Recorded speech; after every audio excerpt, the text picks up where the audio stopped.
Welcome to Well Warrior Culture, a community of support based on my books, Wellness Warrior Style, Mindfulness for Warriors, the Mindfulness for Warriors Handbook, and the 21-Day Meditation Jumpstart Journal. This is the Well Warrior Show, and I'm your host, Kim Colegrove.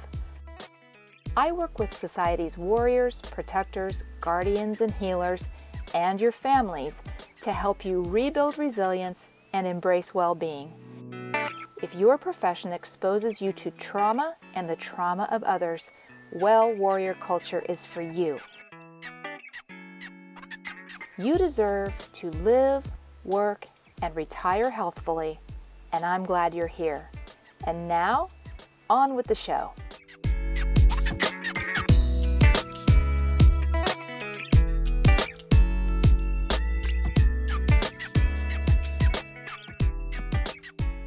Hello, friends, and welcome to the Well Warrior Show. I'm your host, Kim Colegrove.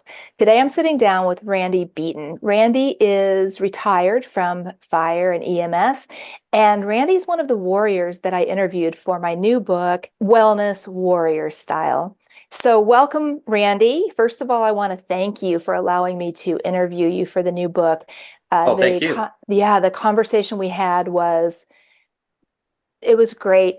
You were very real and honest, and I just love our friendship and our connection and everything that I've learned about you since we met. So welcome to the Well Warrior Show. Thank you so much. In that interview for the book, we touched on a couple of topics that I wanted to dig in today. But before we do that, do you mind just sharing a little bit about yourself? Tell us a little bit about your background and maybe what led you into a first responder profession? Sure. It's interesting how I got into the first responder thing. Believe it or not, as a kid, I think maybe all kids, I got hooked into the show Emergency with Johnny Gage and all that, and I always thought like, oh, how cool would that be? And I didn't really ever grow up thinking like I was going to be a firefighter, but for some reason, that sounded kind of cool, being a paramedic and doing that stuff. And never really I touched upon it in a sort of way where I went to college and actually studied sports medicine and got involved with athletic training. So I still kind of touched upon that piece where I was still involved, like kind of like first aid with doing the athletic side of it, of athletic training. Did that, which was kind of like fulfilled that piece where I still got to do the training in anatomy and physiology and all that stuff, learning EMS skills in terms of first aid. Stayed in that for a bit and then got bit by the corporate bug where I started doing some financial work, which got me involved with, in 1994, World Cup Soccer came to the United States.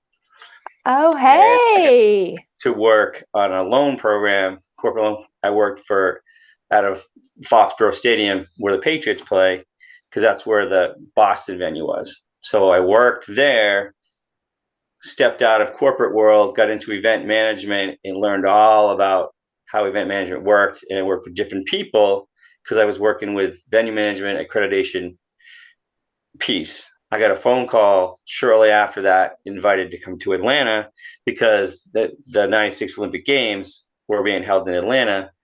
And my old boss was there and asked me if I'd be interested in coming down and talking. So I was like, sure. Things led to things. I flew down 3 days, flew home, got offered a job, resigned my corporate job, and went to Atlanta and got involved with the 96 Olympic Games for 2 years, did a lot of freelance work. Wow. And which got me connected with so many pieces of venue management where I really got involved with emergency management plans, venue management plans, security, and all that. I was like, wow, I really like this. And I think it really spurred that desire. I was like, wow, I really like this. But I knew I wanted to do something more than just that piece. A friend of mine worked for the Boston DEA. So I went to the DEA, FBI, New Hampshire, came up to New Hampshire, where I reside now. And the New Hampshire Police Department has a drug task force that I knew of.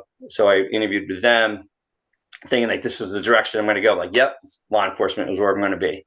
I can do the emergency management and medicine stuff on the side, And then I met my now wife, and she was hesitant.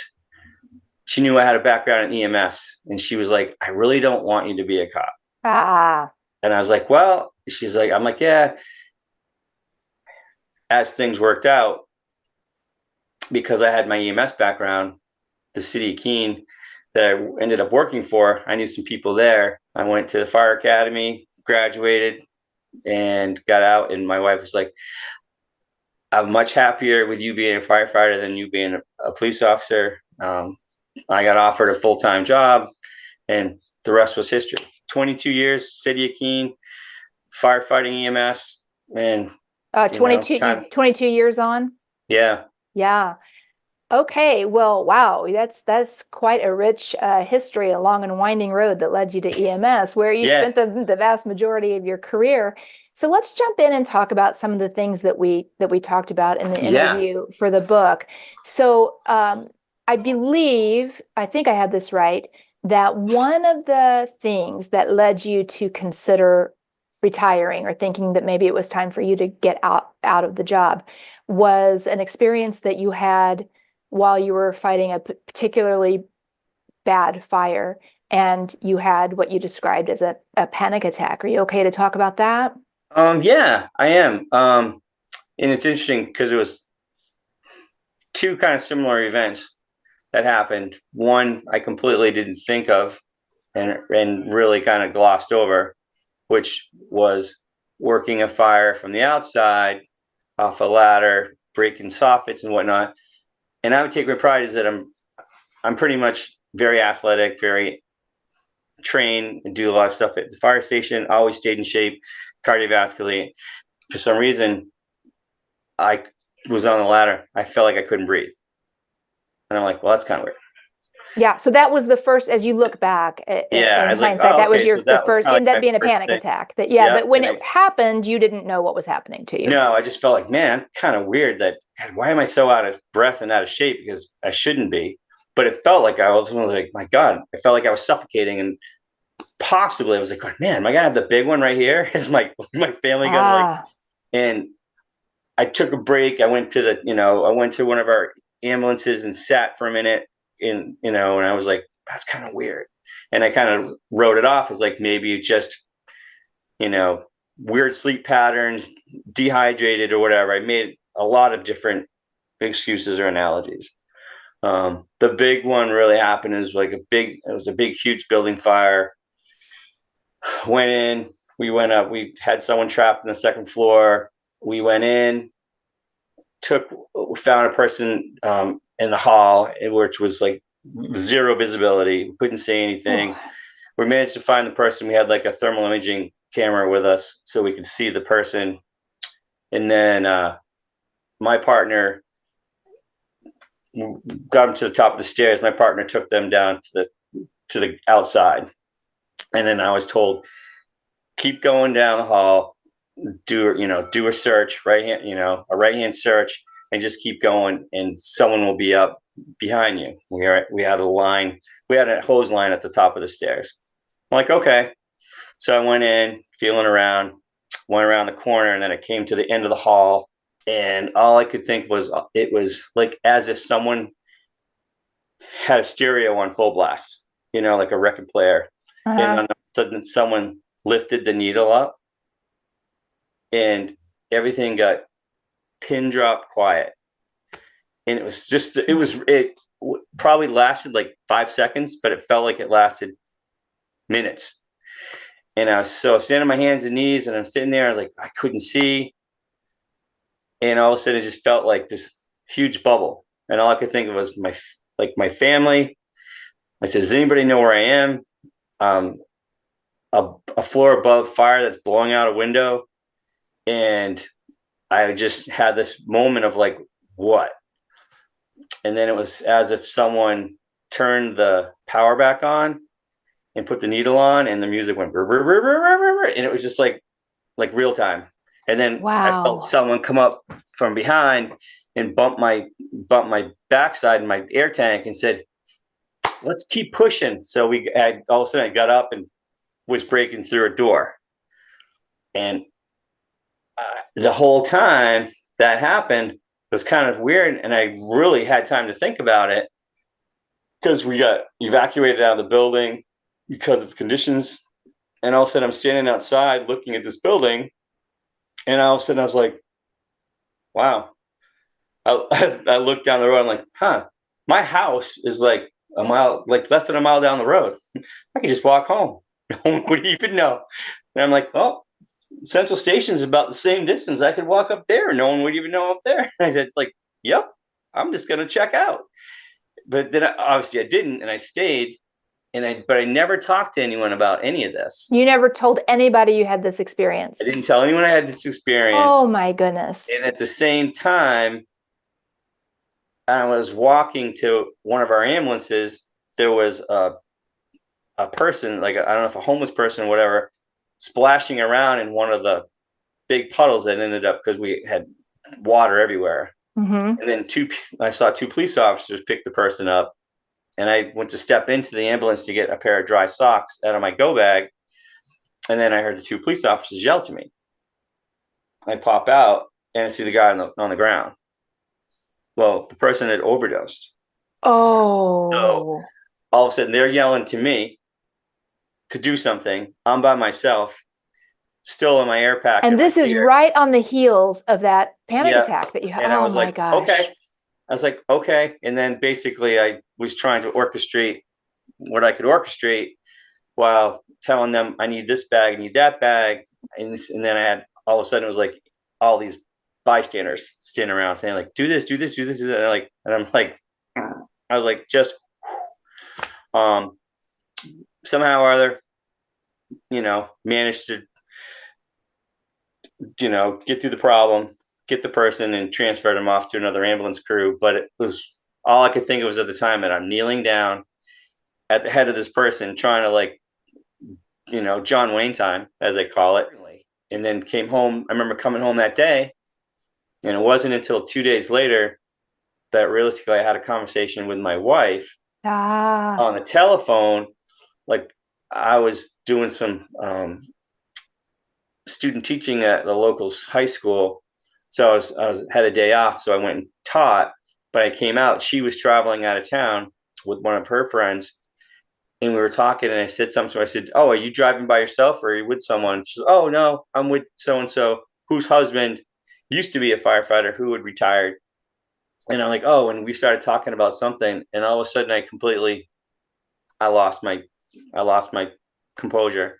I broke down. Just out of the blue, got emotional. I couldn't handle. I was like, yeah. And my wife she goes, have you talked to anyone about this? I'm like, no. She goes, you had a panic attack. I'm like, I did not. She goes, yeah, you did. It was just one of those things. And I just happened to had a conversation with a newly appointed deputy probably weeks prior to that, saying how the job was really, getting to me, and as a whole that, we really weren't addressing things the way we needed to in terms of mental wellness. And my initiative that I had kind of like taken upon myself when I went to this symposium a while back, and all of a sudden we were talking about things and the next thing to the other. And I was like, wow, didn't realize how on the edge I was.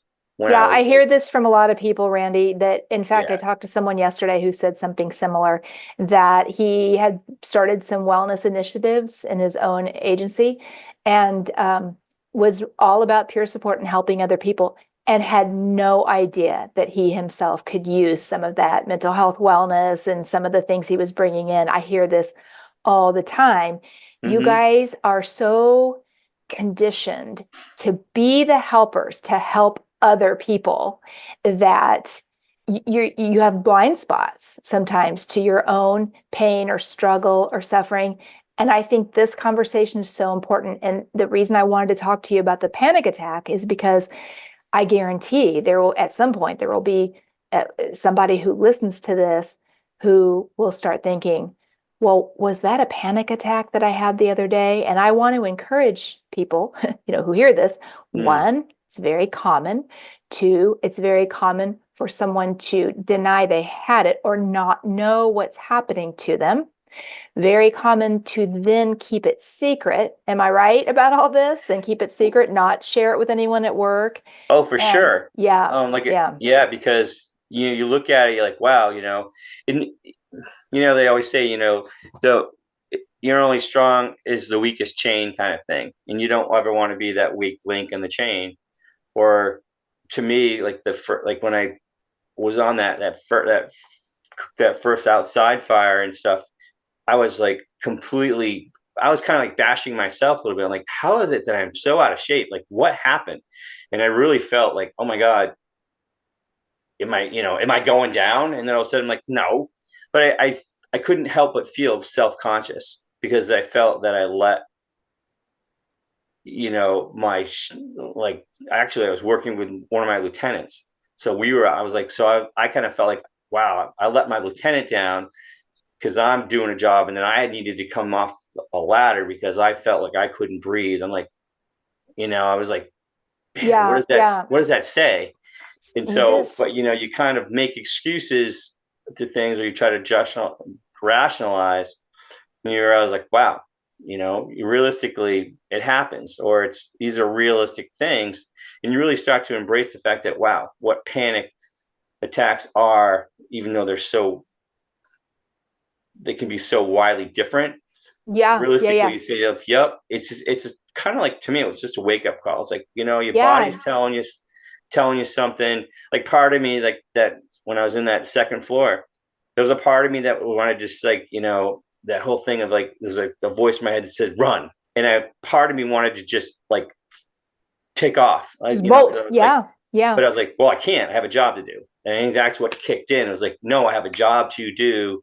So need to get up and break things. It was interesting that you really had that struggle for a minute, it was like, or seconds, which feels like minutes, that you're like, wow, if I freeze or pause, that's one thing. If it's affects me. If I freeze or pause and I'm with somebody, or I'm trying to rescue somebody, I was like, wow, I'm a liability, because if something happens to me because I can't fulfill what I'm doing, then it's not just me that I'm putting it at risk. I'm putting my partner at risk, or I'm putting, yeah. civilian at That's a risk. great point. Yeah, And I I was think just, that, go yeah, ahead. I no, think I that was a just saying, lot of like, people feel like that. They feel such a responsibility to the job and a responsibility to citizens and a responsibility to everyone around them that they continue to put themselves in harm's way. Because we don't talk about this enough, because it's so secretive and there's such a stigma around it, there's no yeah, context for someone who has one of these experiences to go talk to somebody safe, to explain what's going on. And they think there's something wrong with them and they think they're weak and all the things, all those things. But the reality is, there's nothing wrong with you. It's about what has happened to you. It's about what you have seen and endured and the stress and the trauma that has built up inside of you. mm, There's a great book called The Body Keeps the Score. Are you familiar which with that book? I have that right on my shelf. I have Yes. highlighted the dickens out of that book. Yes, I think that's a great, if anyone, is feeling very stressed or overwhelmed or is experiencing panic attacks, I think that's a great book for people in this population to understand what trauma does to your brain and body and how trauma gets trapped in your body and then how your body, physically reacts to Right. that trauma. So would you mind shifting now and just share with us. So you had a couple of panic attacks. You started to know, okay, this is getting to me a little too much. I've been in over 20 years, that kind of a thing. And then can you just tell us two or three or four things that came onto your path that helped you get on a healing path or a wellness path? What did that look like for Um, you? yeah. It was, for me, it was really truly, embracing the peer support stuff. It was it was a it literally was a full day symposium that was held at our fire academy that kind of talked about all the stuff. It was like a mental health symposium kind of And thing. was that your first exposure to learning And about that was the mental? Ah, it okay. was, and then all of a sudden it was like, yeah, I met all these factions. I met these people from the critical incident teams. We had a gentleman who retired, um, Judge Broderick, who from New Hampshire, who's been really affected strongly by like mental health stuff and family stuff, and he gave a talk, and there was probably like a 3 or 4 people that actually spoke of their experiences and how what they faced. One person said, I attempted to take my own life, and for some reason, he goes, he he got involved with alcohol and drugs and tried to like numb the pain. Said he took a gun, went to do it, pulled the trigger, nothing happened. Looked at it, he took the gun, shot it, it went off. He went back and tried to do it again, didn't shoot again, and all of a sudden he realized, like, wow. He was like, I mean, and it was like, for me, I was like, holy cow, like this person attempted, because they were so like out there where they didn't feel like talk to anybody. And I was like, wow. And to me, all of a sudden it made me really alert, like, wow, there's a Yeah, lot to well, this. There's a lot to this mental health thing. And realistically, it made me feel like, we're not doing enough as a whole, as an industry. And I took it. I mean, I have friends that are, like I said, I have friends that are involved with police departments, involved with the DEA, and I realized that through all these conversations that no one really was doing this. Like, we're not educated at this level. Like, so here's the job. This is what we do, but they don't talk to us on how to process. And I was just thinking to myself, man, there really needs to be methodologies that it's okay to talk about this. It's okay to feel 100%. Yes, things. 100%. Because thousands of firefighters and police officers and military veterans across the country every day complete suicide, consider suicide, attempt suicide. And the ones who don't get that far, I've met plenty of people who have really suffered, but they said, I wasn't suicidal, but I was, had all this other Yeah, stuff going on. So the ones who don't become suicidal are just suffering in silence, a whole bunch of them. So 100%, the volume needs to be turned up on this conversation. So you went to the wellness symposium, and that I was your first did. exposure to the mental wellness and that. Yep, And is that how you got connected with peer support it is. I and actually bringing that came. back to your, yeah, okay. Yeah, I came back. I was like, oh man, I'm really into this. This is what I want to do. And I discovered through those conversations that the IFF was putting together this peer support program, that they had been this initiative, and the New Hampshire Professional Firefighters of New Hampshire were going to mirror a peer support program that the New Hampshire State Police had instilled. So basically, they were going to mirror it because there was so much success with theirs that it was something they felt like, you know what, we need this. So I basically signed right up. I went to 3 days training with the IFF. People came up and we learned all about what we could possibly learn about. And then there was another block of there. It was I did another training after that. It was like resiliency um, training. I think it was 2 days for that, kind of learning about skills and resiliency. Mm-hmm. And at the same time, when I was doing that, I just stumbled upon there was a uniform service program that was kind of being utilized at a local facility near like where I live.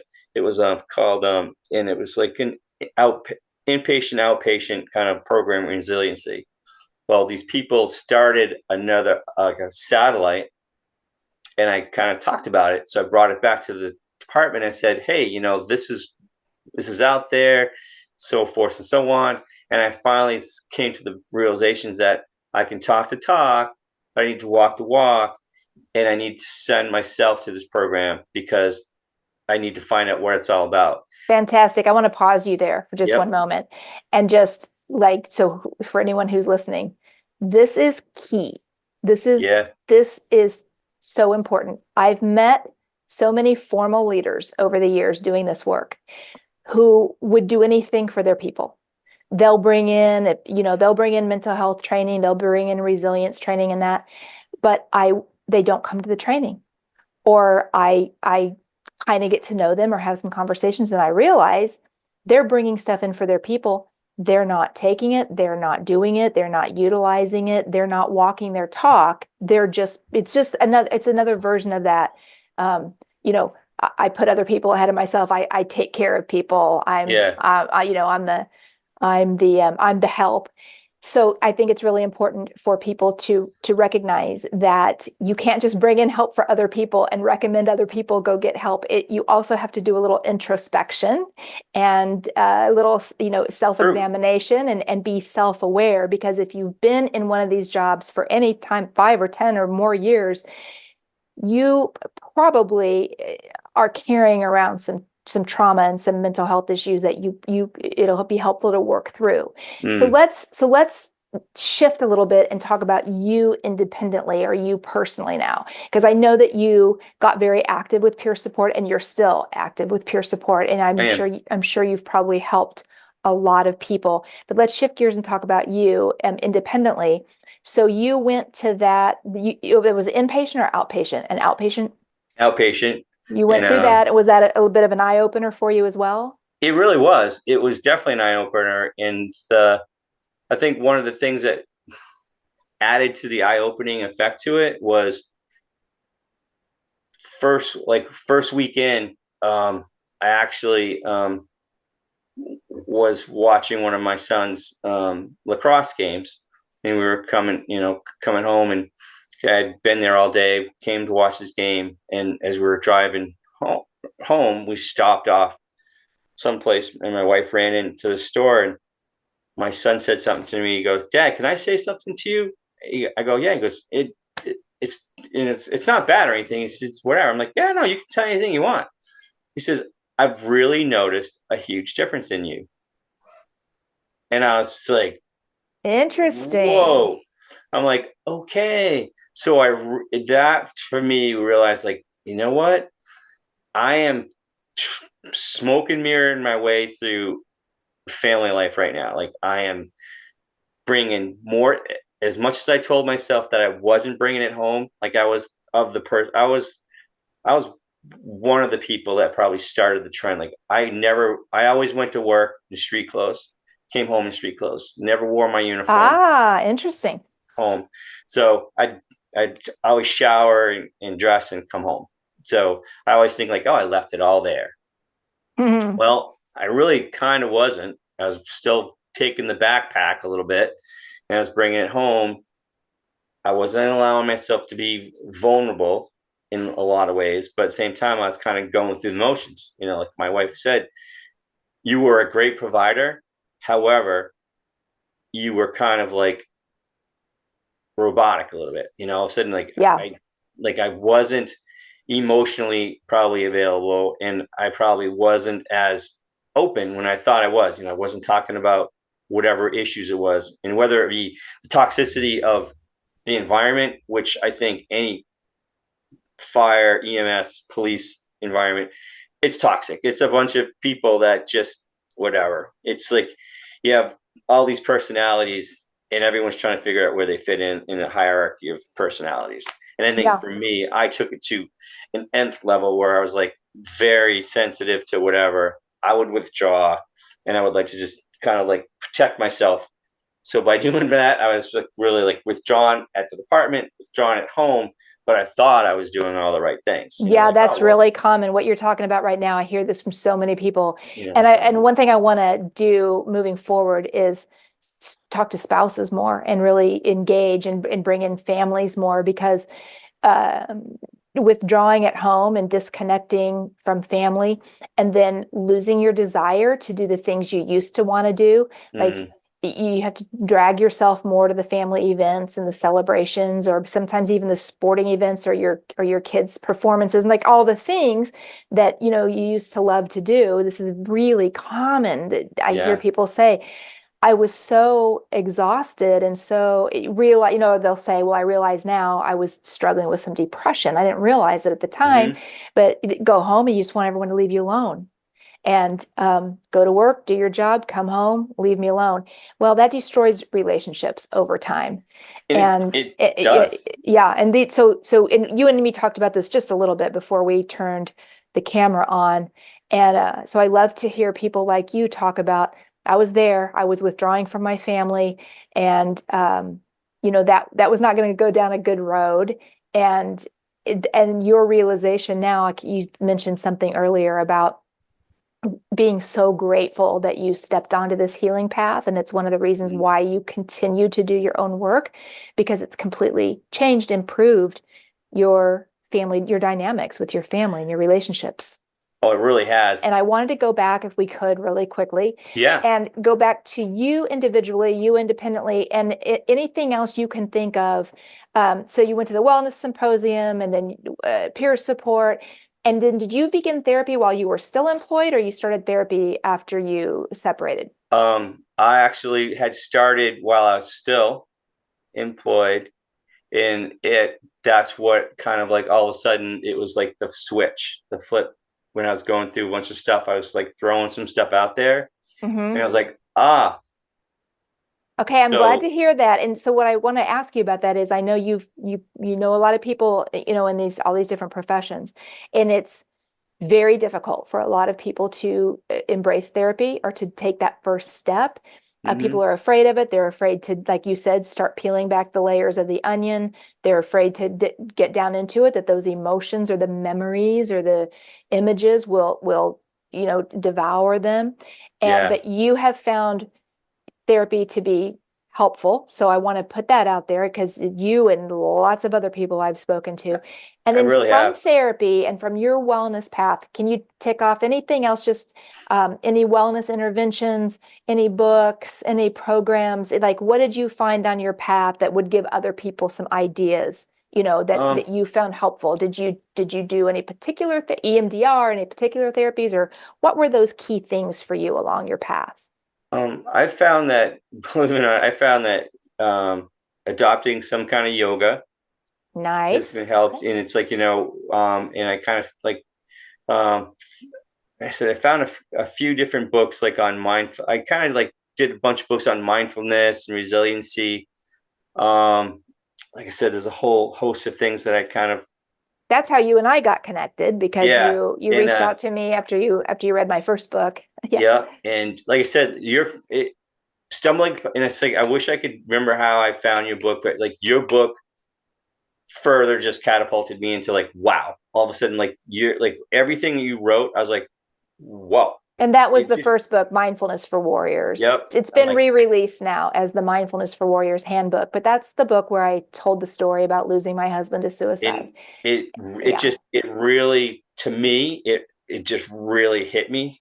It registered with me, and all of a sudden I could really relate to all what you wrote. I was like, wow, man, yeah, I think this, I feel this, I I can, interviewed I those can, 9 veterans and first I responders in that first book, and I I can I understand. remember you saying that you saw yourself in some of those stories. And really did. So it kind of really just spurred me into the fact that if I could find something, you know, that had something to do with like mindfulness, I would read it. It had something to do with kind of like some like breathing exercises. I would Hmm. stumble upon some stuff. I kind of played around with, still trying to play around with it, like qigong Hmm. kind of thing. Just trying to find different ways of kind of like tapping into like just the mind and the body, because I really Yeah. have realized too that our like we are really hardwired to fix ourselves in so many different ways. And I've always been very tapped into like alternative methods, and I think that kind of comes from my athletic training stuff, that there's all different forms of rehab. And I was like, so like I said, I've toyed around with acupuncture, which I've always thought was pretty cool. Obviously massage therapy has been good. I've incorporated that. I do that once a month at least.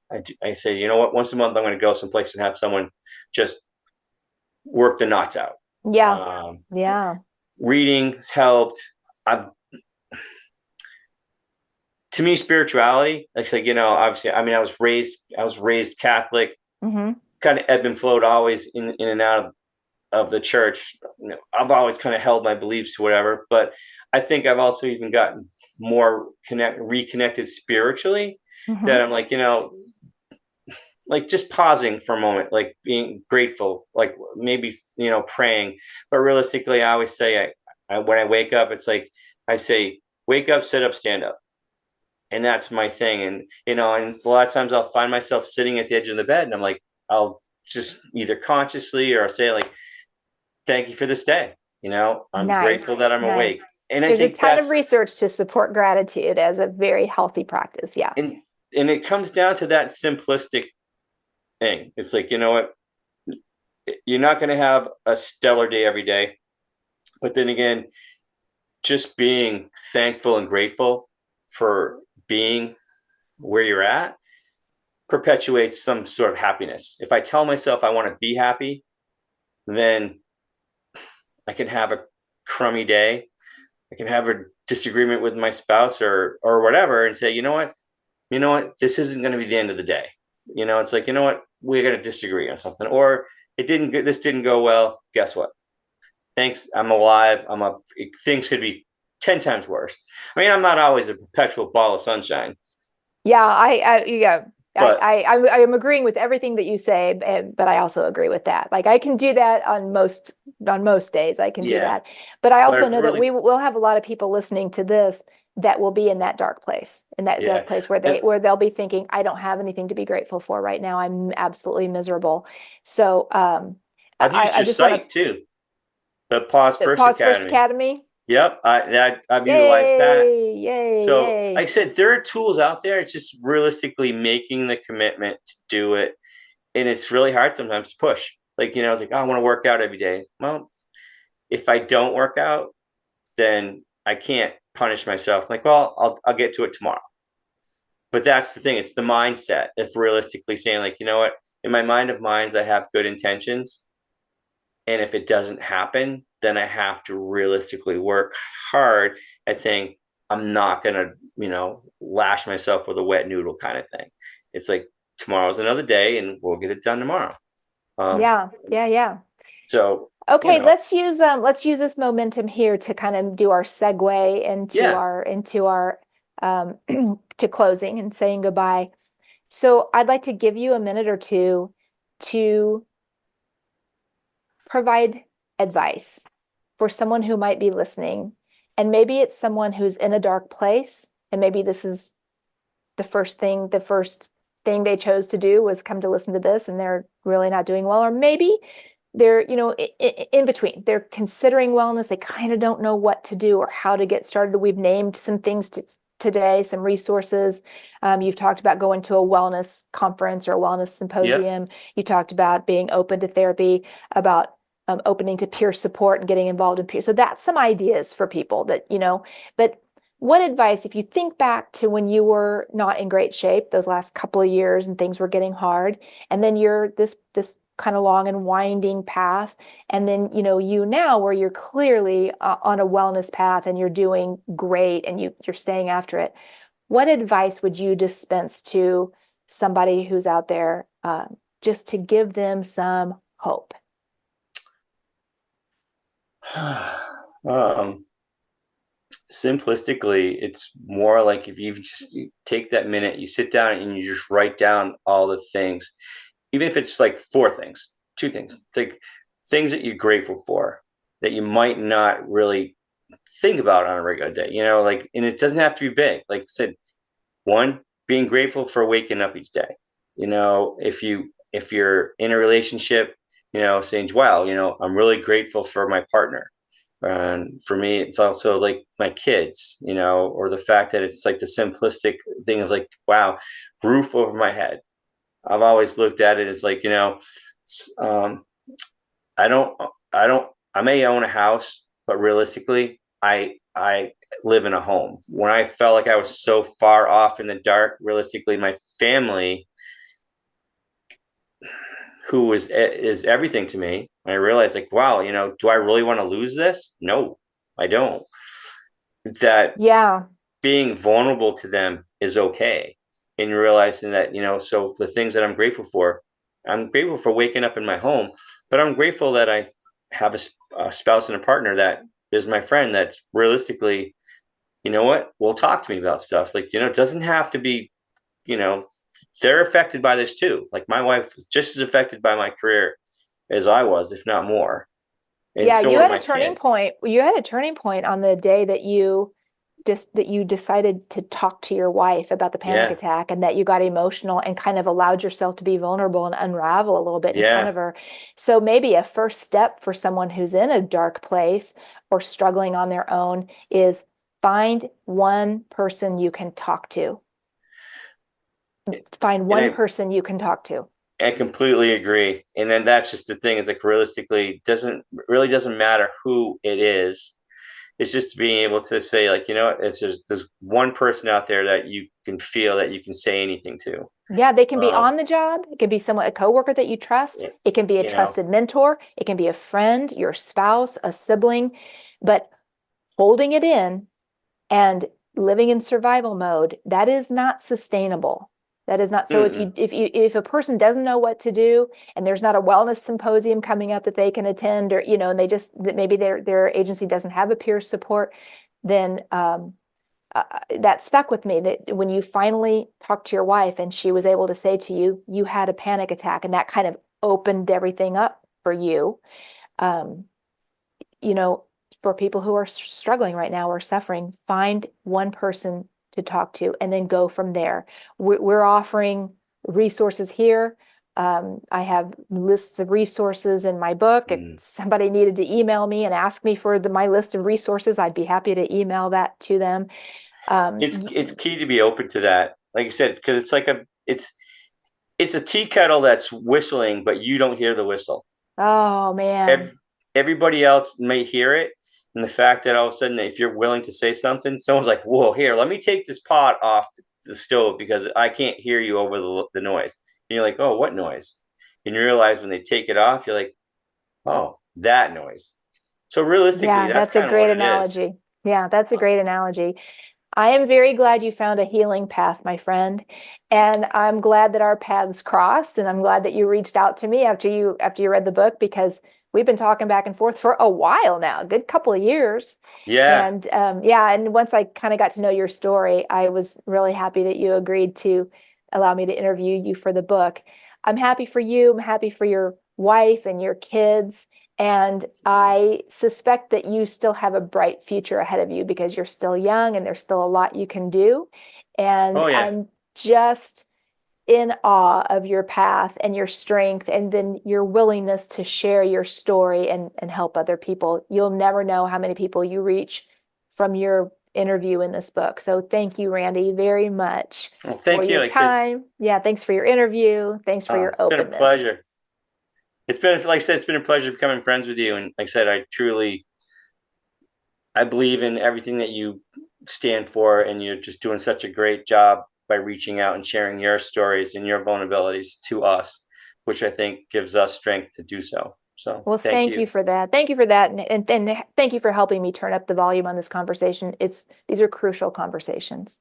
Yeah. Yeah. So thank All you. right. Well, thank you for being here, Randy. Take care. All right. Bye now. All right. Bye-bye.